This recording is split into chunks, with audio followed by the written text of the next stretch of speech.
Welcome to the Operation Bohica podcast. My name is Kevin, and today it's going to be a tough one. As you can tell, I don't have my Jets gear on because they don't deserve for me to wear their gear today. Uh, this past Sunday, the New York Jets lost to the Dallas Cowboys 37 to 22. If you watched the game like I did, and yes, I did stick around to watch the game in its entirety, you would know that that score is no indication of what really happened in that game this past Sunday.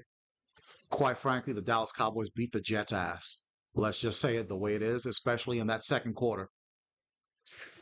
It was embarrassing. It was humiliating. I had hopes that the Jets could be competitive against the Dallas Cowboys and possibly even pull out a victory. Even though, if I had gone and wagered, I would have still picked the Cowboys. But again, I expected something a little more competitive. Excuse me. I expected something a lot more competitive. And what I got was flashbacks of the 1996 season when the Jets went 1-15 and they were only competitive in that one game that they won against the then Phoenix Cardinals. How bad was this loss? I'm going to put it to you like this. I used to live in Oklahoma for years and years. And if you've ever been there or around that area, it is a Dallas Cowboys country. And I've got a lot of Cowboy fans on my social media, particularly on my Facebook. The Dallas Cowboys beat the Jets so bad this last Sunday that not one Dallas Cowboy fan has been on my social media talking shit to me. That's how bad it was. You know it's bad when the other team's fans, they don't even want to address you. They feel sorry for you. Instead of, hey, the Jets suck and this and that, which they would have all been within their right to do so. They're like, you know what, man, let's not even bother with this dude, man. He feels bad enough as it is, and I do. Again, one of the worst performances, one of the worst games. I mean, I literally felt bad, man. Like, there's been other Jets games that like they get the brakes beat off of them, and you kind of don't feel bad. But this one was sad. This one was sad. I mean, listen to my tone of voice. You can probably barely hear me because I'm just kind of like, wow, man. I mean, it was deflating. And I had said in my last video talking about the Dolphins game that I'm hoping that we hit rock bottom. Well, if that was rock bottom, God knows what this is. This is probably the core of the earth after this loss. And now more people are calling for the a firing of Aaron Glenn and saying that this job is too big for him, which, could be the case, but I still think we should give him a chance. I still think that Aaron Glenn should be able to bring in his own players. Let's keep it real. These players on this roster now, they are not Aaron Glenn players. They are more Robert Saleh / Jeff Ulbrich from the Joe Douglas era. So you still have to give Darren Muji and Aaron Glenn a chance to bring in their own players. Because I'll tell you what, this group, particularly the defense, man, they quit. It was 3-3 after the first quarter, and then the Jets are driving, and then that moment of adversity, it was basically the same thing. It was a carbon copy of what happened in the Dolphins game. In that first drive against the Dolphins, they're driving. Braylon Allen is about to extend it for a touchdown, fumbles. Miami recovers, and basically the wheels fall off the Jets. This was a carbon copy. I believe the game was tied at 3, if I remember correctly. The Jets are driving. They was either tied. It was either 3-3 or they were down 10-3. The Jets were driving. Breece Hall, Breece Hall fumbles at the 10-yard line, and yet again the Jets lose a fumble. Then Dallas recovers, and basically the wheels completely fell off. It was what? It was 10-3. Then now the Cowboys, they drove what? 97 yards. And then in the next drive, I believe it was another turnover. Or it was a three and out. I don't remember. I don't want to remember. I'm just here, just kind of, I guess, kind of venting. I guess this is my little YouTube therapy session, if you want to be honest. And whoever that Cowboy running back was looked like Emmett Smith. Looked like Emmett Smith and Tony Dorsett put together. 66 yards, 23 to 3. Let's keep it honest. The game really ended when Brees Hall fumbled in that turnover. And I was talking to somebody on my Facebook page. The Jets quit right then and there. They quit right then and there. Then in the second half, what, 23 to 6, you're like, maybe a little hope. Nope. George Pickens scores on Sauce Gardner. Sauce Gardner right now, bro, he got paid this past season, and he's starting to look like the second coming of Trumaine Johnson. That's how Sauce Gardner is looking now. He really hasn't improved from the first two All Pro seasons, and that him it's the tip of the iceberg. The offensive line was not that great. The offensive line, I mean, Brees Hall had a good game. They could run the ball, but they just couldn't keep it going. And Justin Fields, uh, he's right now he's not that dude, and they never throw the ball deep.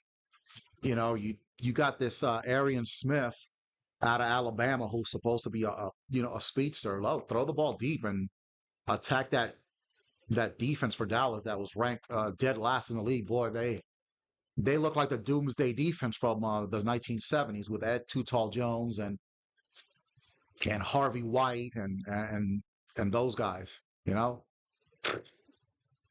mean, they made the Cowboys look like the Cowboys of the 90s. Then there's the other thing that somebody else brought up. It was what, 80, 84, 85 degrees out there in MetLife Stadium. Why are the Jets wearing black uniforms?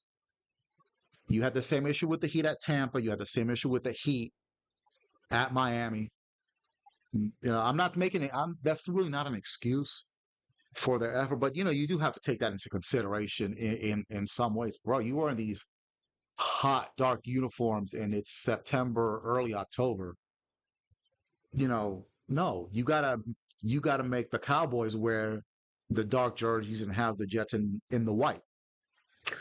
But I said this is just a rambling session, so if I go all over the place, look, I'm frustrated, and I'm trying to see where the silver lining is. The two tackles that I praised last week, Ola Fashanu and Membu, they didn't play as good. The penalties, man, I mean, this team is just so they're not smart. You know, there's a difference between being book smart and street smart. In football terms, the Jets are book smart, but when you take them out into the street, you know, they're not street smart. That's another issue. Um, the lack of discipline. I'll say this: Brandon Stevens. I'm gonna let him off the hook a little bit. The fact that he played better than Sauce Gardner, that's almost criminal. It's almost criminal. Tony Adams missing tackles. What's new? Everybody was missing tackles. Quentin Williams really didn't show up. The defensive line, they were defensive, not in a good way.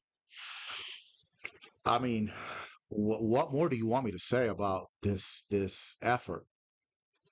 I mean, every time, every time the Jets have adversity, the Jets crash, and that's again the Titanic task that Aaron Glenn has to complete to try to get the players that he has now to try to get them to be disciplined, to be professional, to think, to think before they react. And I don't, right now, it ain't looking like that's going to happen. The Jets are going to head to London to play the Broncos. That might be a good thing. Maybe get away from the States and all that, get away from New York. Uh, But the Broncos, they came off a win against the Philadelphia Eagles in Philadelphia. They beat the defending Super Bowl champions.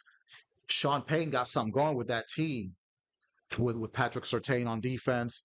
And Bo Nix, man, Bo Nix is nice, man. He was nice coming out of Auburn. Bo Nix, if they keep, they keep it going, man. Denver's gonna go places, man. Places the Jets are not gonna be going anytime soon. Uh, at this point with the defense, man, look, you can at this point bring back Muhammad Wilkerson, bring back D. Milner. Okay, let me not say D. Milner because D. Milner had a lot of injuries. So let's lay off of D. Milner. But man, just bring back Wilkerson, bring back Vernon Golston for Christ's sakes, bring back Aaron Maben, bring back Quentin Coples. You might be able to get more out of those guys than you can out of this current Jets defense. And I don't know what's up with Steve Wilkes, man. I think Steve Wilkes got to go. I think Steve Wilkes got to go. And if I'm Rex Ryan, I'm glad. Rex Ryan, if you're watching, be glad that you didn't take this Jets job, bro. Because let's keep it honest. That Jets team that Rex Ryan inherited after '08, that team was as a team in the totality of that team better than these guys that this 2025, 2024, 2025 Jets team. Of course, they had Chris Jenkins, Leon Washington. They had like 8 Pro Bowlers in 2008. Damn, I can't. But you know what happened at the end of the Eric Mangini era. Uh, and really, what really hurts the most for me is Garrett Wilson. Garrett Wilson, he's already easily one of the top 10 receivers in the history of the Jets, which, I mean, it ain't saying much, but he's already one of the top 10 receivers in Jets history. And the Jets are wasting his prime years with these teams that are, no number 2 receiver. That Josh Reynolds guy, he had a couple of moments in the game. I think Mason Taylor's going to be okay. I think they got something with Mason Taylor. But no number 2 receiver unless Josh Reynolds emerges. You got to get rid of Alan Lazard. You got to use Arian Smith if he's supposed to be this supposedly spectacular deep threat that you drafted out of Georgia. It's a shame. It's a shame for Garrett Wilson. I posted on TikTok free Garrett. I mean, I know the Jets aren't going to trade him, and they shouldn't. But Garrett Wilson deserves so much better than this. This is his 4th season, and it just seems to keep getting worse instead of getting better. Like I said, Garrett Wilson deserves so much better. Quinnen Williams, this is like his 7th, 8th season. I don't think he's going to get any better than what he already is. If the Jets want to trade Quinnen, I'm okay. But of course, if you trade Quinnen, you got to trade Quincy Williams. You might have to do a whole fire sale. I'm at a point where if you want to trade Sauce Gardner, you can go ahead and trade him, which that won't happen either because he signed that big contract. But yeah, if you want to trade Sauce Gardner, man, just fine with me. I'm ready to let go of that situation because, like I said, he has not gotten better. I did a video on this channel about him, whether he's him or not. He's not him. He just ain't. Only 3 interceptions his entire career, and you can go back to that video, and I can tell you about all the other quarterbacks that have gotten a whole lot more interceptions than Sauce Gardner has. Every now and then he'll break up a pass, but bro, look behind you. The ball's coming. You can make an interception, and you can really make a difference. This is a defense that, when it comes to fumble recoveries, they might be able to strip the ball off a quarterback or off a running back or a receiver, but who recovers it? Not the Jets. They don't recover fumbles. They get sacks here and there. They'll stop the run here and there, but no big plays, no big sacks when it matters, no interceptions when it matters. They don't cause turnovers. Then the offense on the other side, they give the ball away. It it's just a mess, and you can see in Aaron Glenn's face, like, oh man, I'm really starting to see the the mountain that I've got to climb. But yeah, Tony Dungy, like he stated that he was 0 and 5, uh, going back to the '60s. I know it's a different NFL and whatever. Chuck Noll, his first year was 1 and 13, back when it was a 14 game season. Bill Walsh was 2 and 14 in 1979, which is his first season. It was either 78 or 79, and then a couple of years later they win the Super Bowl. Bill Parcells in 1983 was 3-12-1. 3 years later, the Giants win the Super Bowl. I think Mike Dick, I forgot what his record was when he first started with the Bears, wasn't very good.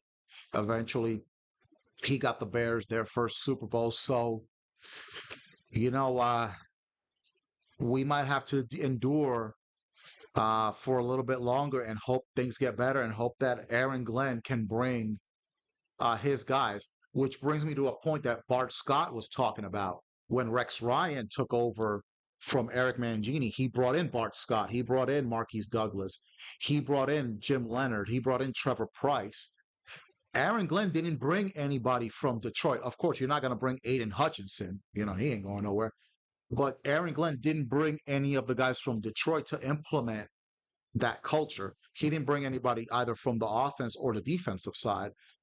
So that's probably a mistake that Aaron Glenn made that, hopefully he's learned from that mistake and he can start bringing his guys next year or maybe even after the trading deadline if he decides to, him and Darren Muji decide to do a fire sale. But yeah, that was a mistake. I agree with Bart Scott on that one.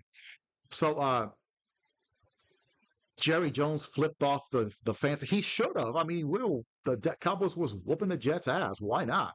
So I guess he got fined. He got fined about a nickel with all the money he has. But yeah, he's. I ain't mad at Jerry Jones. I'm surprised my Cowboy fans on my social media haven't gone after me yet. I mean, I guess they feel that there's no need to come at me, and dang, I deserve it if they do. Not that I talk trash, but yeah, that's how bad. When the other team's fans don't talk trash to you, you know it's bad. So that's it. Those are my thoughts on the Dallas Cowboys. New York Jets beat down the Jets, got 37-22, which might as well have been 37-3. Let's see what happens in London this coming Sunday against the Denver Broncos, the up and coming Denver Broncos. And until then, this has been the Operation Bohica podcast, and I am